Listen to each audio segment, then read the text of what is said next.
Good morning, everybody. We are live on the Fireside Chat. Happy Monday! We've got a really special guest today, and it's Ryan Anthony. So Ryan Anthony was the trumpet player from the Canadian Brass, Principal Trumpet of the Dallas Symphony, and just one of the greatest guys I know. He started Cancer Blows Foundation, and Ryan is just doing amazing things for everybody and brings a ton of hope to me, to others, just by playing music. And, his Cancer Blows recordings and concerts have been doing amazing things for people, raising money, raising awareness. I'm just really happy that I've gotten a chance to know Ryan. So Ryan and I go way back to when I was a student in high school. I went down to a music festival in Ohio, and I believe it was at Bowling Green. And my teacher was giving a master class there, and I didn't know him at this time. And he came down and did this master class. It was called Horn Day at Bowling Green. And I saw this teacher, and he played with the Cleveland Orchestra. His name was David Brockett. Anyways, David Brockett became my teacher. I started going down to Ohio every other week. It was about a 4-hour drive one way, and David Brockett was in a brass ensemble, and he was also in a brass trio with a young man named Ryan Anthony. And we've got him. We've got Ryan here. So Ryan played this brass trio concert, and I remember him playing and smiling with his eyes while he's playing. Hey, there he is! Holy smokes! Sorry, I had to get hooked up first before I joined the group. What's up? God. So are you getting chemo right now? Yeah. Well, actually, I finished the chemo. And I had the transplant. I'm on day 4. So every day I get IV antibiotics and fluids and magnesium, potat, but all sorts of stuff. And then I'll get platelets and blood and all of that. So I come in every day, and I just stay hooked up. But the actual chemo ended like 4 or 5 days ago. So, but yesterday we officially bottomed out, like white blood cell counts, ANC is all 0. So no immune system, base. So now the next 10 days we wait, and then for the new immune system to come back up. So yeah, so I'm here in the hospital, and you'll probably see nurses coming in and doing whatever they need to do. But hey, this is great. And I overheard you talking a little bit about Brockett. So yeah. So I was just saying that you were in a brass trio with Brockett, and I remember hearing you play and just being blown away by like your sound, your singing, phrasing, your musicality. But then like you could play and smile. Like you're the only guy I know who could play and smile. You know how hard it is? I'm not sure. No, you know how hard it is to like form an embouchure, but your eyes you would smile with your eyes while you're playing, and you looked like you're having so much fun. I remember those days. You were like 15 or 16 or something like. You would come down, and it was it was the faculty at Oberlin, and that we would do these recitals, and with Brockett and I played in all sorts of groups together, and we would do these recitals. And I remember him telling me about, oh man, I got the student coming down, and you'd be like, no, afterwards, I'm all giddy. But yeah, that was just fun. That's the whole point of it, Oh, sorry, I was trying to add Jeff to the chat. I was going to see if Jeff could join as well. Bummer. I don't think we can add 2 people to this. Oh, okay. Dang it. Oh, Jeff's off the hook this time. Oh, good. We can talk about him behind his back. Oh man. But yeah, I remember those days, man. It was when we first met, and then you just sort of kept coming around, and then a student at Music Academy of the West. Yeah. I coached and taught you there, and then I remember backstage once at DSO, and when you got the Fort Worth job, and you were right back there again, and then a couple of years later sitting next to me. So man, it's been a long journey, but it really has, man. Yeah, you've been like on almost every step of my career, and it's so much fun to to have kind of grown up watching it, but I have to say I modeled my performance after you. Like I was just like I didn't know that someone could play classical music and perform and be happy. Like Mm-hmm. I didn't think I thought you had to be really serious and really like Right. Sam the Eagle. This is very educational, you know. But you were like you showed us that like you can play classical music and you can be happy and you can enjoy it. It should be. It's music, man. It doesn't matter what genre or what style. I mean, to me, it's all, you know, and I remember telling, uh,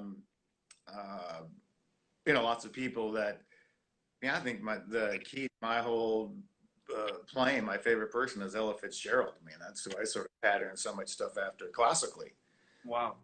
just because of her music, just because of her musical phrasing. And I don't think she ever sang a note or did anything that wasn't needed for her to accomplish what she was wanting to, you know. But and then as far as classical music, you know, I didn't really start getting into that till years later. It was all mostly soundtracks and things like that. And just, you know, it's just fun. You know, it's just fun music. I just wanted to play. So it didn't matter. It was just language, whether it was classical or jazz or pop or whatever. It just, you know, it's all fun stuff. So we would do the recitals and I would pick the repertoire I'd want. I had the students there. Part of it was too, we spend, you know, hundreds, thousands of hours in the practice room beating ourselves up, Yeah. you know, reminding ourselves what we can't do well and try to get better at it. The whole point of doing it is so we can play and have fun. So if we forget that aspect of it, then what are we doing? We're just, you know, killing ourselves. And I mean, Zouder, it was my sophomore year in college. I mean, he gave me all my teacher, David Zouder, he played second trumpet in the Cleveland Orchestra for almost, I think, about 40 years. And so often, I mean, a lot of our lessons were beyond just trumpet playing. It was about life and other things. And he gave me so many great words of wisdom. But I'll never forget, it was my sophomore year in college where I just kind of just burnt out. I mean, I think that's the best word for it, you know. And I was doing too much, and I was the same thing. I thought everything was just super serious, and I just wasn't finding any joy about anything. And nobody taught me how to be a professional, so it was double booking things, and you know, it was just a real mess. And so finally, once we got it all, you know, all kind of figured out and organized, I'll never forget. He said, "Okay, let's write out our, you know, practice routine, and so we can make the most of it." It was always about not the amount of minutes, but what we did within the minutes of our practicing. And so the first session, you know, was all the technique and get better at the trumpet, you know, everything we needed to do.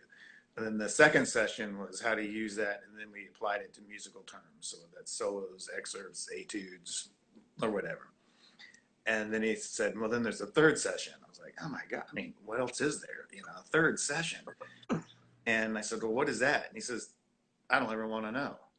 And I was like, what? And he says, because that's just for fun. That's just for you. That has to be the payback.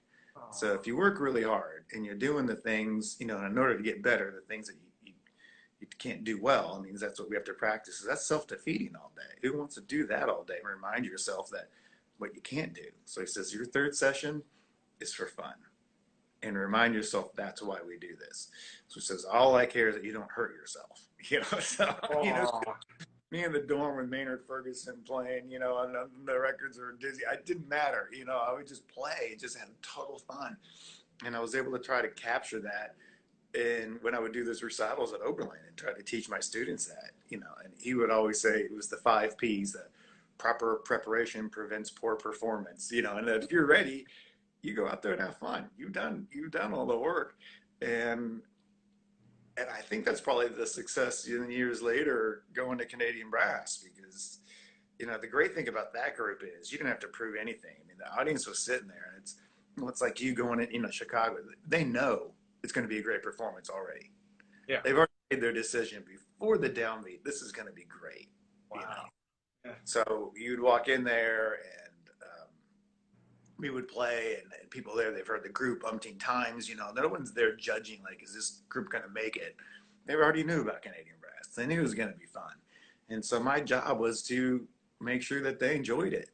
And if I can't enjoy it first, there's no way they're going to, you know, and I've always learned that it's, you know, emotions are contagious. And if I'm having a good time doing what I'm doing, not only is the audience going to have a good time, but they're also going to be more forgiving and great Yeah. place to and you know, just focus on the phrasing and having if you're prepared, then you just go and I guess smile with your eyes. Wow, man. Honestly, when you were in the Canadian brass, I feel like that was the pinnacle of like recording of brass ensembles. I mean, like the '80s, the '70s, '80s, '90s really kind of paved the way for those large brass groups like Right. Empire and Boston Brass and Canadian Brass. Um, when you were in the group, I felt like you were a superstar, and you were never like you never made me feel like you were more or like and I was less. Like when I remember like when I was a student, I went and like had whatever food with you after the brass concert, Yeah. and you just treated me like I was equal with you, and I'll never forget that you were just like so kind to me, and I was like nobody, but you were just like nice. You spent time talking to me, and you were like, it just made me feel like I was kind of like just a I person. mean, look, it's a small world, and especially in that group. I mean, everybody there was great players, and you had to assume that if they're not students, they're future colleagues. You know, you got to go with that assumption because everybody was that good. Um, but I think that's always, I was lucky to be treated that way. You know, when I when I was in school, the players in the Cleveland Orchestra, and they had me play extra a lot, and they always just treated me. I mean, yeah, I was a student, but they made me feel like I was still one of them and worthy of someday being in their same circle, and that meant a lot, And so yeah, they taught me, but they never put me down. Like we're here, you're a student. Maybe someday, if you play your cards right, you can make it. I mean, it was just always sort of this. We're in it together, and we're just at different stages. And so it's interesting for you to say that because I've never heard that actually put into words, but that's certainly how I feel. Even my teaching now, my job is I'm hard on my students, but not in a way that I want to make them feel like they're not one of us, all of us. That's in this. We're in this together, and Yeah. And so it's I always talk about that. It's like for me, there's this broad highway, right? And we're walking it together, right? yeah, You might be a little bit further down the path, meaning you might have a little bit more experience than I do today, or like you might have put in a little bit more hours than I do. But just because I like have figured a couple things out and I have a little bit more experience doesn't mean that I haven't been where you've been. And I think that's like one of the gifts that I've been able to kind of come up with is like, hey, like I'm not special. I just put in the time and I have experience. yeah. And those who recognize it too, I mean, they're certainly always willing to help out. And I mean, it's a collaborative effort. Nobody in this business is bigger than the other person ultimately. And as soon as you realize that, the better your playing is, and the bigger your broader audience, and the more music that you can actually share. Um, and so, I mean, that's certainly in the last several years that I've learned with, being sick and all that, and having to, I mean, deal with my playing not being what I always assumed it would be. Is that, man, you know what? There's other things that carry you through. There's other things that really matter, and it's bigger than just my part. It's bigger than it's the collective, and all we can do is do our best, um, cherish the fact that we have the opportunity to do it. Yeah. I go around to these regional orchestras and I actually love it. Soloing with them, it's the same notes, it's the same music, it's from the same rental company. They're looking at the same thing that we do, whether we're at Symphony Hall or the Meyerson or wherever, and they're playing the same thing and what they would give to be in our situation. And then sometimes it's so great to see how hard they're working because they want it so badly and they are so passionate about it, where it's easy for us to take it for granted because every week we get to go to a great hall and great people, and okay, let's play this great music. Where there's others I remember as a student, you're like, oh yeah, Canton Symphony in a month is playing Alpine Symphony, and you wait for that. That's like the biggest thing, now. Yeah. Okay, I got Alpine next week. Oh, and then there's Mahler. You just kind of forget the excitement of what this music is. And I think it's important that we never let that, you know, we never forget how cool it is, how great it is. And it's beyond just any one person or one group. I mean, this is what we do is amazing, and it changes lives. You know, so before the whole quarantine, we did Concerto for Hope down in Mississippi, and you know, years and years ago, I'd be like, okay, I'm gonna go down there and do it. Well, now I was like, man, this is a really meaningful piece, and it was a challenge for me. It was in between some hospital visits, and it was one of the most powerful evenings. And it's in a small place, you know, and the amount of emails from the people who I touched that night was no different or less important than anybody I would touch playing in Meyerson or Carnegie. Wow. I mean, and that's, to hear you say that, having played like, you know, all the biggest halls in the world, like the biggest venues, and just say, you know, there's no concert that's more important or less important. It's like, hey, and even this, you know, like this concert in Mississippi is like, was so meaningful, and it touched so many people. Wow. I mean, Yeah, that's probably been the biggest thing that's hit me. You know, is just seeing um, the need of everybody, no matter where they are, what walk of life. You know, what music does for them, um, and everybody needs it. And some cities are blessed with these great, amazing orchestras, and some of them have to fight really hard for it. But it's just as important and vital in the community that this music be played and that the performers go out there. And you know, you try to play perfect, but you want to, more importantly, you want to make a message. You know, you want people to walk out of there and go, wow, I mean, I'm so glad I came here. This was the best use of my time, and you know, and want to go back and hopefully support what's going on. yeah. So Ryan, I remember when you were diagnosed with cancer. I was there that week, and I remember like I wanted to give you a hug because I'm a hugger, and Yeah. you're like, no, no, no hugs. And I was like, wait a second. And I remember like you're like, you know, I'm just a little sore in my ribs. You know, I'm just a little, I just really hurt.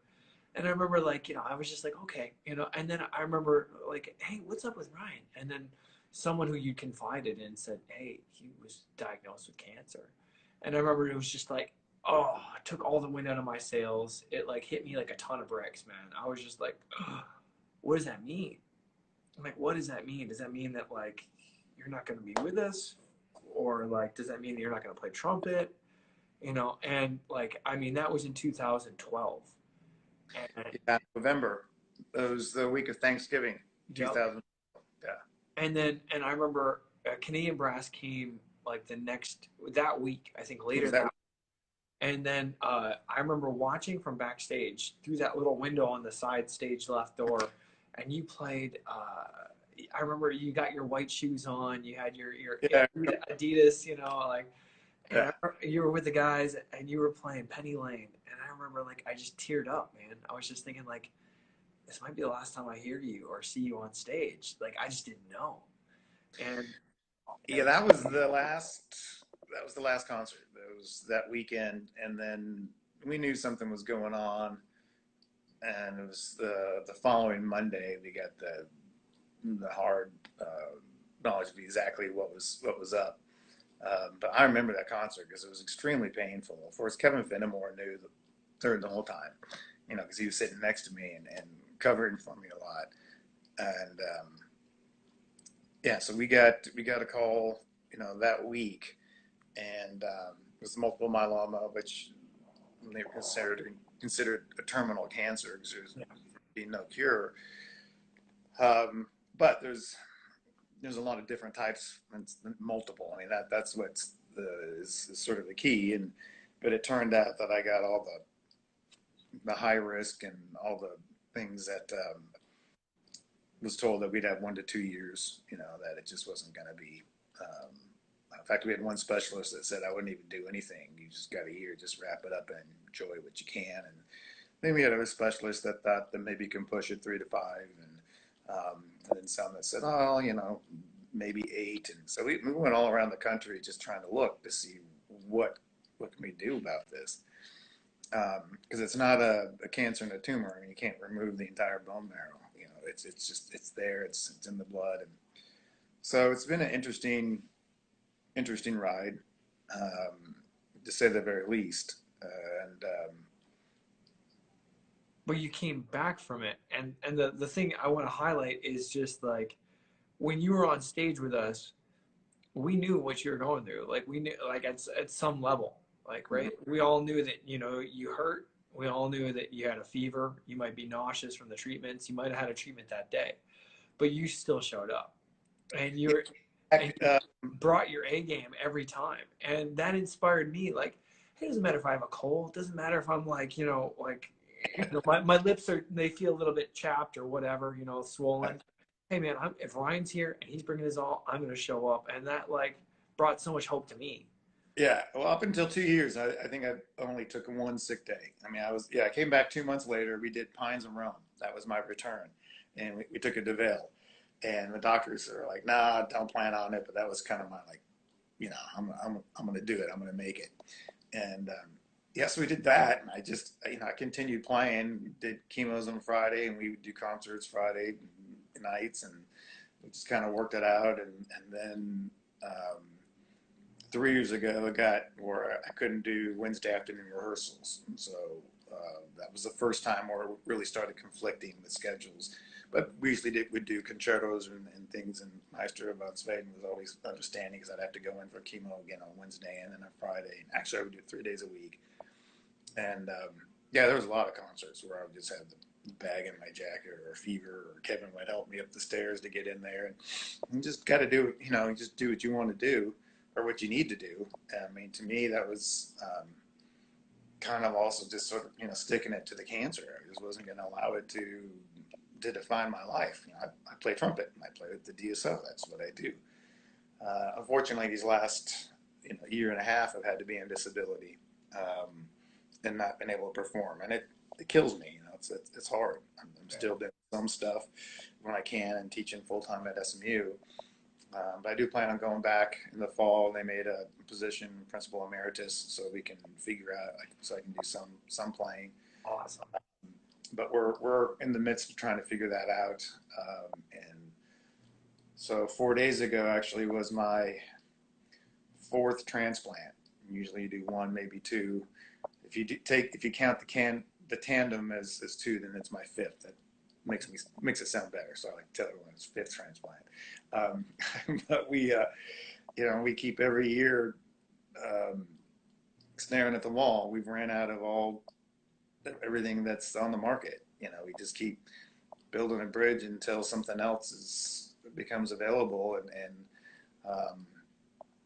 it's sort of manifested itself differently this year. Every time it comes back, it's more aggressive, and so I've been in the ICU several times over the last few months, and chest tubes, and was poured in November, and I mean, but we're still working. We still got concerts and projects and recordings, and now I got this world band we're working on, and I'm trying to do some playing at home and some solo projects and quintet stuff. I mean, it's just, you can't let it stop you. You just got to keep going, and it's the way that I see it is I'm not playing the way that maybe I'd want to, but I'm playing the best that I can, and if people want to hear it and if I have something to offer, then I'm gonna keep doing it.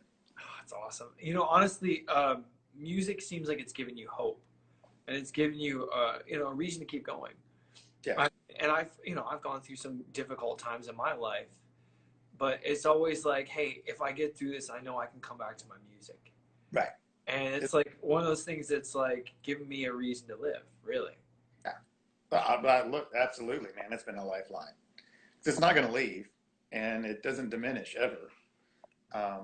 The power of it. The tagline for the Ryan Anthony Foundation is "Music equals hope." I mean, that's just and I've learned that. And the greatest thing about the foundation and what I get in every day there's emails or letters or something just saying thanks and from a patient or a caregiver. But what's great is the non-musicians who have been sick and somebody says, hey, check out this video of the song called Song of Hope, listen to it. And they'll go and they'll listen to it, or they'll watch, Cancer Blows. I think we have it on right now on our YouTube for 3 days as an anniversary. I'm getting people who'd never heard of it. And they're just like, wow, they're really touched by it. And they're not musicians, but it just shows you how much music can permeate just human life and being and emotion and give hope. And that's what's been so incredible to see. We started this foundation to fundraise money for cancer research, and which we are, and we've been able to raise millions of dollars. But the best thing is you can't put a dollar on the individuals that finally said they were wanting to give up. And music, basically has been their lifeline. They heard music and they felt something that no one was able to put into words. And so it's been great. It's just, if we can be a catalyst to help out others, how do you define that? So that's what we're actually right now in the middle of doing this world band project. Yeah. And I think we've got a little over 20 countries, and we're doing it to the Song of Hope, which you played the premiere on. Yeah, I did. Yeah, absolutely. The Cancer Blows. And so it's based on that piece. Peter Meakin wrote it. And it's an incredible piece, and he's done it for band and orchestra and brass band and brass ensemble and all various forms. And so we're sort of collecting all of those. And we have right now submitted, we have ages from 6 years old to 77 years old. Oh, man. So he wrote, parts of just whole notes. So if somebody, just wants to play, they can play whole notes, and then yet, Doc Severson, Arturo Sandoval, and now all these other great names and are still on it, and they get to play along, but they'll be in the band. And we've got a Shaolin monk from Italy that's playing marimba, and we got a sax group from Prague that's going in there. And it's just bizarre. There's a school from Uganda that asked if they can do African drumming on top of it, and so so basically you've taken this model for like giving people with cancer hope to now give the whole world during this time of coronavirus hope. Yeah. That's the whole idea. It's beyond me. It's beyond it's just, music doesn't discriminate, and it doesn't care about age, race, religion, but it's always been there. And right now, that's the unity that's what we need. We're seeing this virus, not just U.S. It's worldwide, and it's all ages, and it's all nationalities. And so just as cancer and disease and virus doesn't discriminate, neither does music. It's really the only thing I can think of that could be just as powerful and outlive it. You can go through history and you can see all these times where we've had, plagues and all these things going on. But at the same time, you can talk to archaeologists, and from the beginning of civilization, the tools that have been found, and everything is tools for whatever that tribe or civilization used for worship, to gather food, and to make music. Whether it's stretching a skinhead over something, or a hollow log. But if you think about it that way, music's that important to just living into mankind. We have to have it. It's not an elective. It shouldn't be an elective in school. It's necessary. Yeah. It's just as important as food. Yeah. So here we are. When you look at it that way, we need it to nourish our mind, body, soul, and food. It's everything. And so here we are, it's, so we're got together, and there's this film documentary that we're making as well about the power of music and the arts. And we've been doing that for about a year or so now. And we're going to include this project, part of that. So we have so many entries. I don't know how many we can get in the video, but they'll all be included in the film documentary. Yeah. And everybody's name will be listed. And I think we've got Canadian brass and Boston brass and members of London brass, German brass, and just everybody from all around the world that are just playing, either just a simple band part, or and I've got some people that with grandparents and grandchildren sitting there together. We had an email from a blind student that asked if we could put it into Braille because he really wanted to be involved. And wow. Elderly person who's been in this wheelchair and crippled, who asked his kids to find his horn because he wanted to get involved. it's been unbelievably touching. And so, a month ago, we kind of were staring at the wall, really thinking we didn't know what, to be perfectly honest, if we had months left. And thanks to our turnaround, we found some new treatments. All of a sudden, it just started clicking. But it was at the same time we also started doing this world band. And I can't, I had to, it's not a coincidence, the hope that comes. Yeah, there's no coincidence in our world, right? So we're actually putting this together right now. So it's not too late. Get colleagues. Yes, we got people from professional orchestras and middle school all playing. And we can go to www.songforhopemovie.com or www.songforhopeworldband.com. Yeah, they'll have links there, and we just play along with the one that we did in 2015, so we can track, the rhythms, and then we'll put together the audio, but most of it is at this point is sheer numbers. We want to see people, we want to show the world that how important it is. So, a lot of people are like, well, I don't have the recording equipment. Just video it on the phone. Just have it playing somewhere that you can play along, so we can sync it up. We want to show the numbers, and I saw earlier, I love all the messages, and Elmer Trumpet was on there earlier, so I was telling him, I said, he's got to get his dad, man. I need a mariachi band from south of the border. I need someone in the Ferrero. I think Elmer, man, he's like he's doing salsa gigs, in his apartment right now. He's probably. Oh, I know it, man. I'm like, look, someone's got it done on, man. I want it all. I want so we see, from all around the world, people coming together, and we did a really great video of 32 artists for the health workers, the front line, hope for the future, and that it's been great. We've done Cancer Blows, and we bring in all these stars, but I wanted something that, like you said, music is for everybody. I want to hit the beginners, the professionals, and so we have various parts. We've got string players, we've got that I've sent out, and piano parts, and so we're trying to figure out exactly. And there's no real hard deadline, but just the idea of making one statement, of unity, that no matter what, we've got hope. And just this morning, we heard about 2 more people who passed away with COVID, and it's just.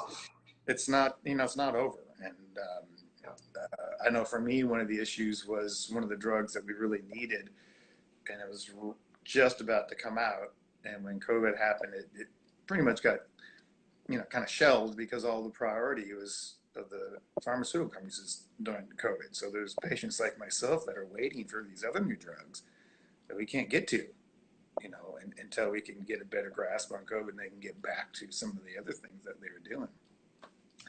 So it's just, it's a domino effect. But, the one thing that doesn't end is music. And we've all had concerts canceled and doors closed, and can't get in the halls. We can't go to things.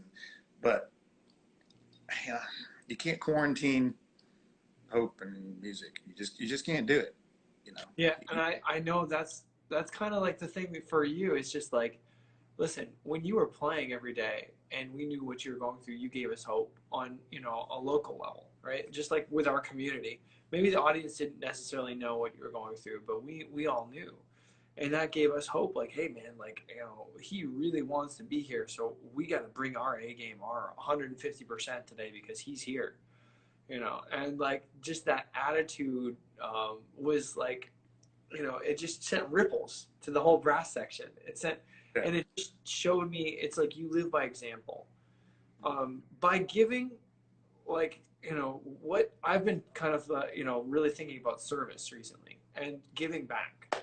And when I give, it seems to me that I feel better. I'm taken out of my problem. I'm taken out of kind of my, maybe my day-to-day struggles. And so, I've just been trying to give as much as I can. And it just seems like when I'm focused on others, I feel better. And I feel the same thing for you.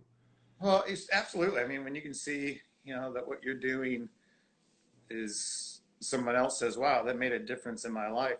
I mean, that's just, it's like, oh, okay. I went out there to make good music, and it turns out it's had for somebody in the audience, just a massive, bigger effect. There's, yeah, it just makes you just want to keep going no matter what, and it puts things in perspective too. That Yes, so yes. often we get on stage and we think, okay, this moment is a solo. This moment is about me. Yeah. And now I've realized it never is. I mean, it's about whatever role I'm playing in that moment, within the big piece. And so maybe it's a soloistic line, but within the whole ensemble, within what the composer was trying to say, within what I'm, and I tell also my students too, my interpretation comes based on when I do solo rep is what do I want the audience to feel? Then that tells me how to go about it. Mm. If I want them to feel something at this point, at this certain point in the music, well, then I know that what I have to do in order to feel that, first. So people can say, oh, okay, I want this dude to be this or that. Well, why? They don't think about that. Oh, because I like it. But why? I mean, what's the point? I mean, is it because you want to make the audience feel happy? You want to make them feel, look inward about themselves? Do you want them to be reflective? Do you want them to, I mean, that's what we have to go about as performers. If we know what we want the audience to feel, then that tells us then how we have to approach that solo line. Wow. What it's about. That's just another level of thought. For me, it's like, hey, where do I want to phrase to? Well, what color, do I want? But it's always about why. What do I Right. want the audience to feel? What do I want to communicate? Yeah. And then some, and if we take that out of the equation too, then the audience they can only judge whether it was good or bad based on technique because there was no emotion. And yeah, me, I always go for it. So there's always going to be mistakes, and I don't want anybody judging me on that. I don't want anybody walking out saying, "I want my money back because he missed the high C on also Sprock." Instead, I want them to say, "Man, that was so exciting." Yeah. But he missed it. I don't care, man. That was so exciting. I was so into it. I was on the edge of my seat, or something. It Yeah. has to go beyond the technique. And so, as soon as we take the emotional aspect out, then we're only left to be judged by technique. Yeah. And that's why we want to go to these concerts. I want to, I want to be moved. I want to be changed. And so, in fact, it was last March. It was in Memphis, and we did Concerto for Hope that Jim Stevenson wrote. We actually did a live recording, and I was shared with one of the violinists. It's a brass piece, it's a trumpet piece, and it's sort of story of my fight with the cancer and overcoming it and being victorious in the end. But I got, she forwarded me an email from one of her former students, a violinist, and they asked me to talk before the concerto to set it up. And this person had tried to commit suicide before, and just in a really down time of our life. And she came to this concert, and she wrote a letter, and she said, "I want to start taking violin lessons again because I got, what she heard was just so much of hope, and said it just changed my perspective. I'm ready. I want to take violin lessons again. I want to, I want to live." And this violinist forwarded me this email. I didn't go in there to make a difference in, this teenager's life as a violin player. I Yeah. thought, I went in there thinking, okay, there's going to be trumpet players out there. They're going to be listening, how am I playing my trumpet part? And how we're doing this, we're doing a live recording. I'm trying to think of that way. And it hit me so hard that, wow, that's really, that was one of the most powerful things I think I've ever received about just music.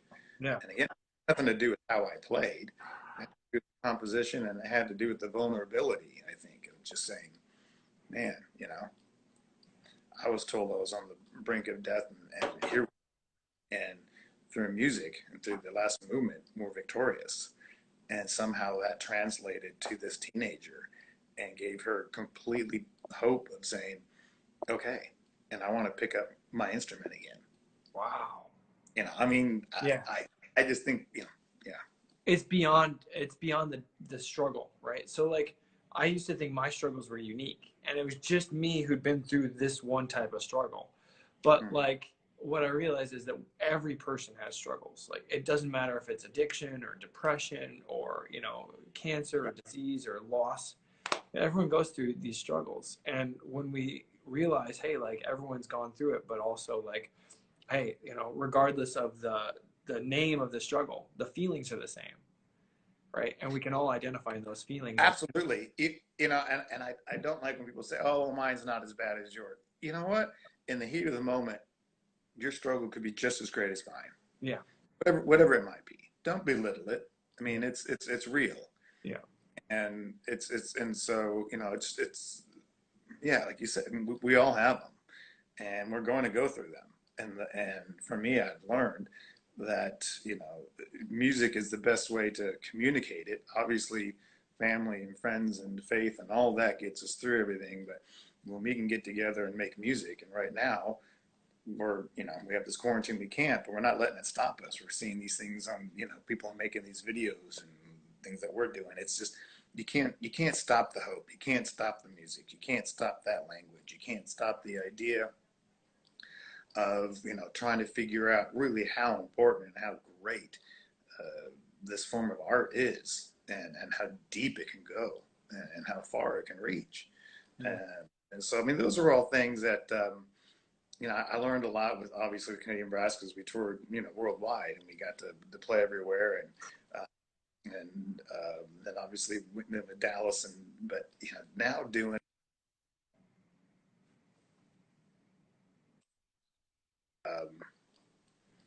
how many different types of lives, and how far it can reach, Wow. It's been amazing.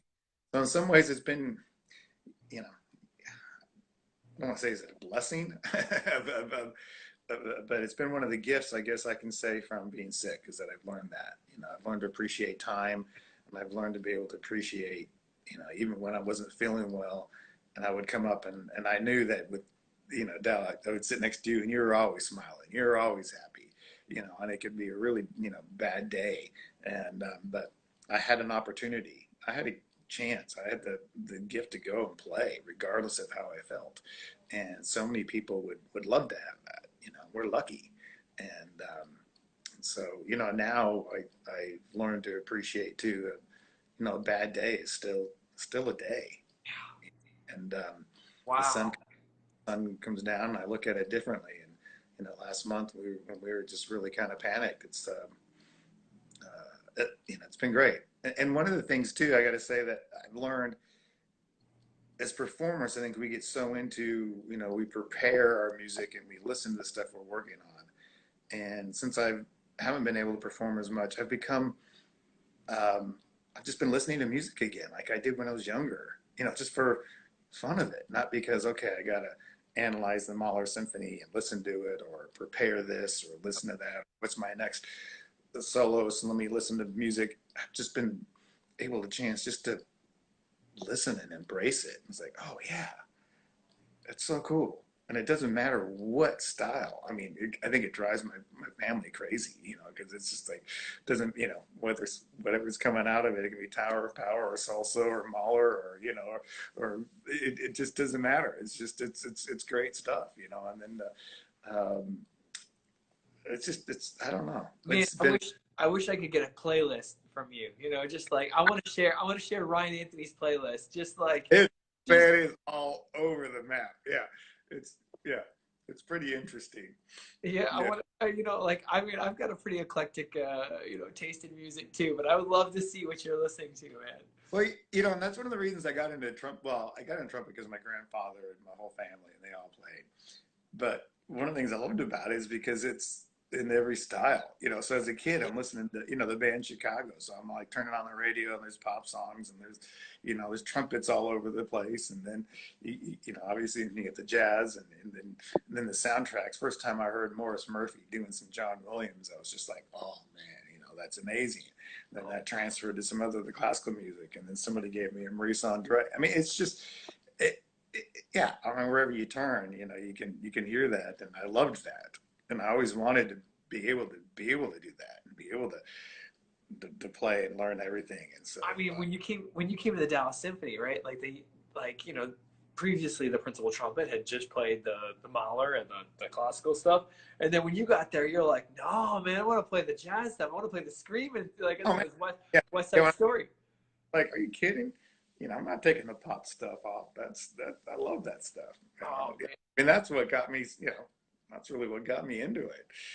So yeah, it's yeah. been fun. We were just like, dude, he's like just killing it on the pop stuff too. It was so fun to see like all the different styles you could play.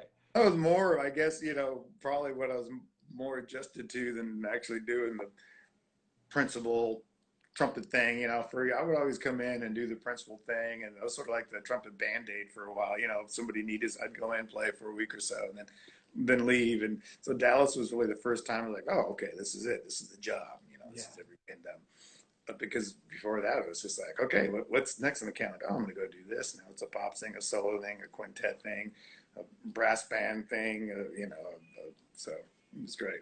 Man, I guess for me, like that must be one of the great things about being in a brass ensemble is that you can play all those types of music. And That's exactly it. And I think that's why the only one consistency through my career has been brass quintet.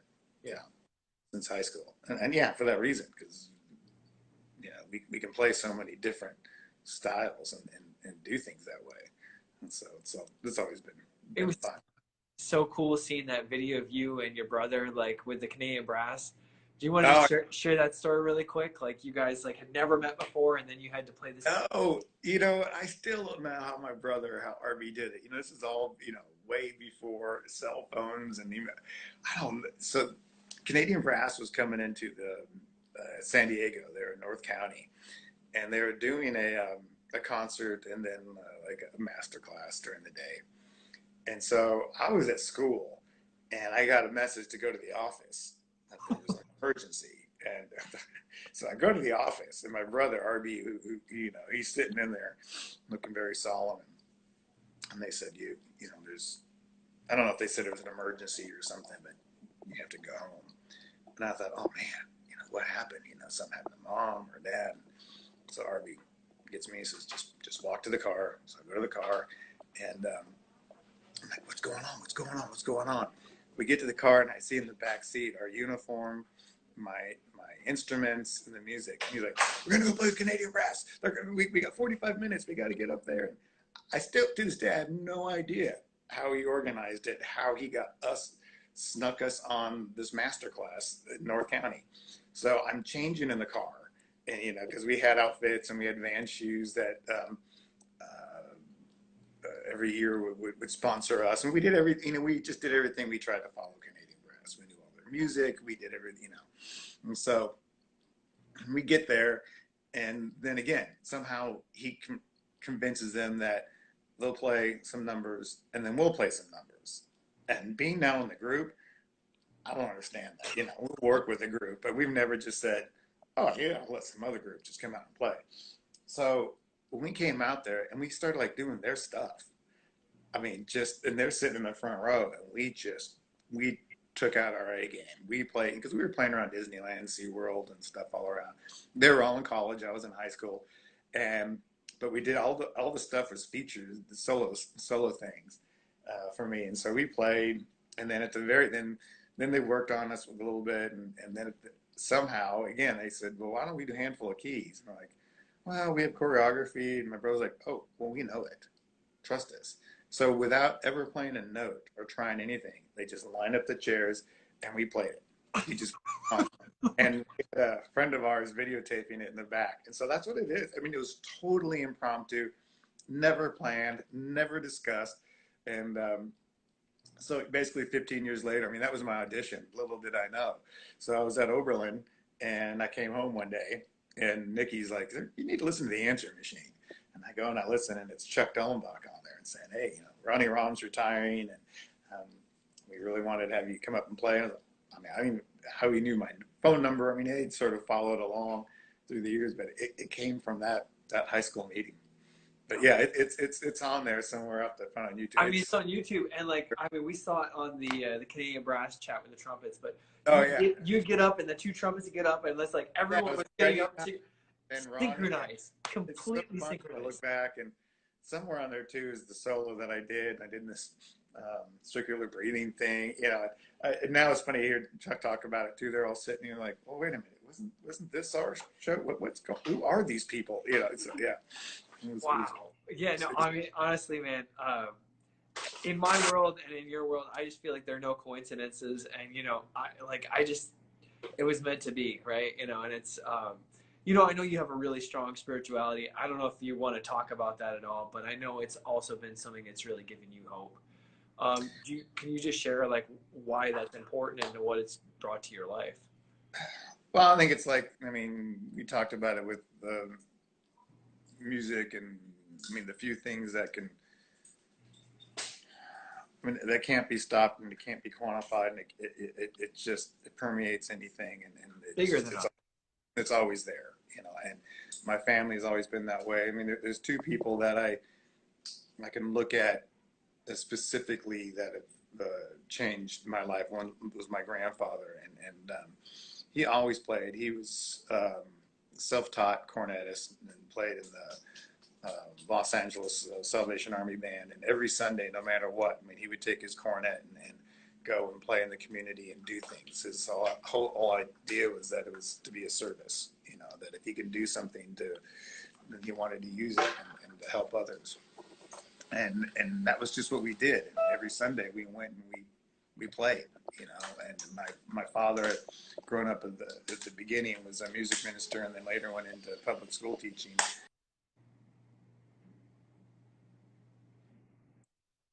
And that was music, and that was our way of doing things. And so it's always sort of been there. And then you had David Zouder, who was my teacher, and he lost his family in the concentration camp. So he came over to the States, and he really carved out his whole life. And talk about someone with adversity and a hard worker. And I look at these two men, and I think that's kind of what shaped me as far as, no matter what, music was always their vehicle, through the hardest of times. And through Zouder, no matter how he was, he always found music. And he taught me through the hardest of times to use that. And then to look at my grandfather as well. I mean, that was, music was almost something that was a responsibility within our faith to use, to share with others, and so, but yeah, our family's always been that way, in immediate family as well. And we kind of have to, I mean, especially now, it's a trial constantly, to this path that we're on. And I can't explain why I was given this cancer, and there's no, where we're fighting every day, every week to find something to get just to the next thing, because we've ran out of options. And yet I have to believe that there's a purpose. I have to believe that there's a reason, and it's not mine to, the way I tell everybody is, I mean, the only thing I can do is just walk the path, and do the best I can. I can't For all of us, try to change. Yeah, I mean, and that's where my spirituality, my faith comes from. I mean, there's a reason. I don't know what it is, and I have no idea why this happened, but there has to be a bigger picture there, and so therefore it's my responsibility to walk that path, and to do the best I can on it. And sometimes I can only see one step ahead of me, and sometimes I feel like I can see pretty far ahead. But it's something that I have to. It also makes me realize, I'm not alone. So yeah, our faith and spiritual walk has been really important to going through this. And I think I've always felt from the beginning that music is, was sort of a gift. I'm trying to get batteries so I don't run out here. Hold on. Yeah, let me move my my tree. Oh, I call it my dancing partner, because wherever I go, I'm with them. And then my bag of tricks here. Hold on. Here it is. I always remember at the beginning, just sort of feeling like there was, I don't describe it. Everyone in my family always plays, but they all went into education or something like that. I was the weird one to go into performance, and I just kind of felt like there was something, there was a calling, and so that's why when I left Memphis and actually lived in my car for those 2 years, it was because I knew there was just something else. There was just something else that I had to follow. I couldn't put my finger on it exactly what it was, but I knew there was something of a bigger picture, a path that I had to get back on, and so I've always kind of used that as a guideline. Trying to just without questions just follow and see where it leads me and what it's supposed to be. And unfortunately right now part of it is cancer, and so we started this foundation again just thinking, oh, okay, it's just a one-time thing, and now it's constant, not because we wanted something extra added to do in our life to keep us busy, but it's something that we realized is needed by patients and caregivers and others that have asked for it. And I look at that as well. That's part of us. That's a sign. That's just part of what I'm supposed to be doing. And so I sort of gave up control over all of that a long time ago. I just sort of thought, okay, I just got to do whatever I'm supposed to and whatever I'm meant to, and not ask questions and not fight it, and just answer that call. And so that's I guess that's probably the best way I could kind of just describe it. Ryan, I'm so grateful for you in my life, man. I don't know, like, if you know how special you are to me, and just like getting to spend time together, getting to like, we got to see each other in September and we just laughed for 3 hours. I mean, like, just the stories you tell, the stories you share. You're one of the best storytellers I know. And I could just, when I hear you tell stories, I'm like right there with you. And it's the same way as when you play the trumpet. And I'll never forget you talking to the young Mexican kids who came up from Oaxaca. And you, this little trumpet player, and you gave him the story. Like, tell me about this piece. Tell me about okay, who's the main character? Is it a dog? Does he have a little tail? Tell me about what's his color? Is he big? Is he little? Okay, is he fast? And then you played all the different emotions of the dog. And, and there was a translator. Un perro poquito. Yeah, I do remember that because I was trying to find out, like, how do I, find a way to be able to relate to this kid. And we had a great time. I think we played one of the tunes back and forth and all that. The Macarena, maybe, or like the Virgin de la Macarena, maybe. Yeah, it was fun. That's the thing I love too, because it's just, I just don't know of another industry or another thing that can cross all those boundaries and all those lines, and still be able to have so much fun and do something. And I remember hoping that, I hope that kid really, loved it and came out something. Well, listen, even regardless of what happened with our friend, if what he got or what he didn't get, he had fun that day, and he'll never forget it. And I'll never forget it because I learned a new language to teach. Like it's like it crosses borders, it crosses language, and you can have fun and you can share over, without even the same language, but just with a story through music. Yeah. Well, that's one of the things too. I think it's so great, and why interpretations are so wonderful, because everybody can have something different to say.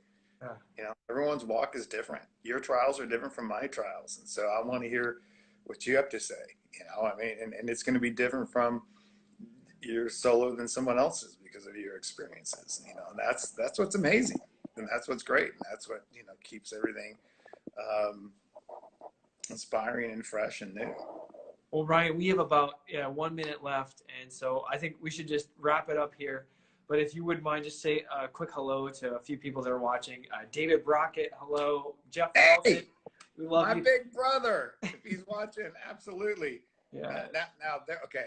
I talked about Zouder and my grandfathers, and the next person in line would be Brockett. And that's my teacher. He's my rock. I love you, buddy. Yeah. I'll never forget one of the hardest times of my life. And I was actually staying with him, and he said, I could tell you what to do, and I can catch you before you fall, but that wouldn't make you better. But what I can do is be there right next to you and pick you up as soon as you fall and help you continue your walk. And I'll never forget that from him. And I love you, man. You want to continue? Hey, I'm sorry about that. We got cut off. We're just hearing the conclusion of our Ryan Anthony interview. It's been just a gift to share an hour with this incredibly inspiring musician. I'm so grateful for Ryan in my life, and honestly, we're gonna see if we can get Ryan back on here just to finish the chat. But yeah, Ryan he's under cancer blows, but yeah, he was just talking about my teacher David Brockett and how much David was there he is, cancer blows. Let's see how do we add him? Aha, there we go. So yeah, it's been such a pleasure to talk with him and spend an hour with him. And if one thing we got out of this is hope. Yeah. Hey. Yeah. So Brockett, if you're there, man, love you. And can't wait to see you. Yeah. So Jeff Nelson might be on there. I mean, there's probably a slew of people on there. So absolutely. Hey, well, thank you again for your time. Thank you again for this hour together. I mean, we could spend like 5 hours together just telling stories. Just for the places your career's been and the people you've seen, and just I love it. It's so fun. Hey, well, just keep having multiple bow ties of different colors in your locker, and man, you'll be set. Dude, oh my gosh! I remember when I had 2 white bow ties, and that was a moment where you're like, you've grown up, man. You've grown up, like because I gave you wearing a black tie that night. Yeah, the wrong bow tie. I know. It's like, I had 2 of them, but they were just the wrong color. So, hey, thanks. Hey, well, thanks for having me on. Like I've watched you, since you were a kid, and I'm so proud. And the fact that you even say that I'm part of your journey means so much to me. And I can't wait to hear you in Chicago. And we got more projects to do. We'll do this together. So the Song for Hope World Band, and we'll find you at www.songforhopemovie.com. Yeah, go on there and download a part, just videotape it, and I think we're gonna release some of the brass ensemble parts that we did before, so we can get not only you and your colleagues and other people involved. Everything stacks on top of each other. It'll all work. But yeah, we want to show the power of as many people, and the idea though that we've got a lot of these students, but now to get some of these professionals in as well, leading the way.